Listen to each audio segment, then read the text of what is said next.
Kate, welcome. Thank you.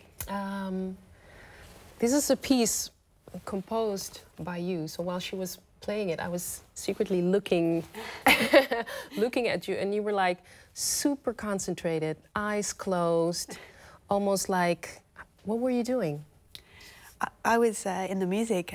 It's really quite a magic experience hearing a wonderful player like Liddy perform a piece of mine, because I can hear with so much clarity. I mean, I know the piece so well, and then to hear it come to life is really a very special moment for me. Yeah.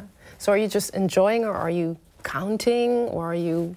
I'm listening. I think I'm listening as if I would be a performer. Yeah. I'm hearing all the, like, because I'm also a cellist actually, but yeah. I mean, by the by, I know the rhythms and where the notes are, so I'm in there. It's almost like we sort of join ears somehow. Yeah.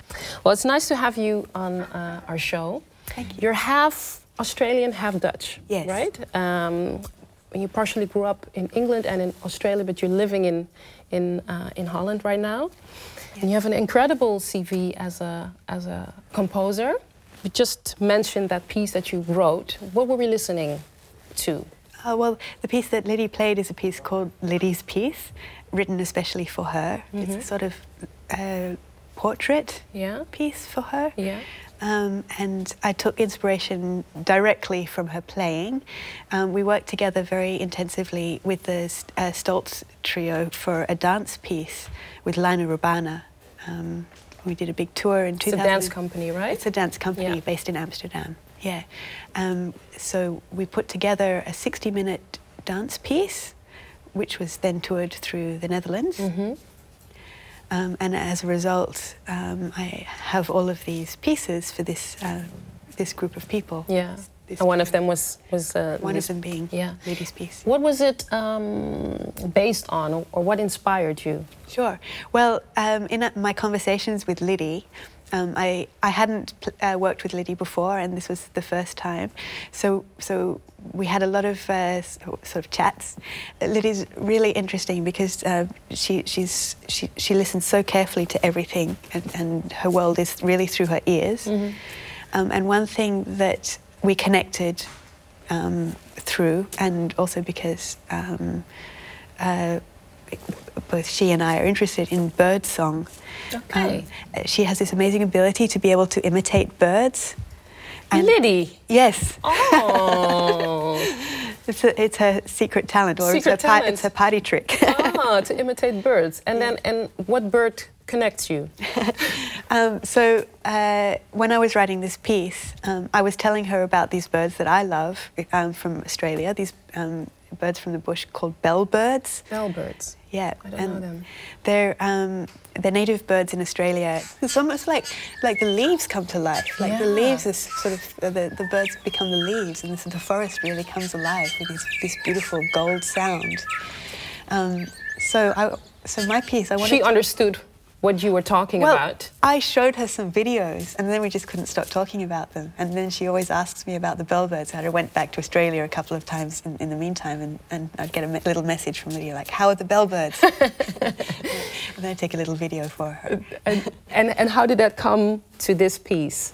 Well, I wanted to make the piece sound like bellbirds. Yeah. So the piece is structured, it's sort of in 3 parts. The first little part, because it's a portrait piece for her, she plays a tiny little cadenza, so it's her own, the first line is her own little signature. Mm. And her signature is really important. And then it goes into a section, it's kind of like, it's sort of like a dance, it's got this very sort of andante feel about it, but what it's about is the harmonics of the cello making these bellbird sounds. So they kind of like they just sort of like she plays this line which she plays the open C and the open G, and then she plays all the higher harmonics. Yeah. And so the low melody is sort of like the melody of the piece, and then it's accompanied by all these harmonic which are like the bellbird sounds.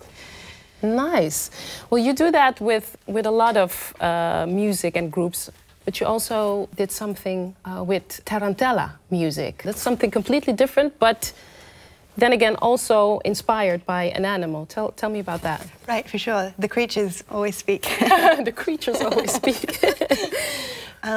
Yeah, the genre of the tarantella has been very inspiring to me for quite a long time. Because it's a fiery dance from Italy.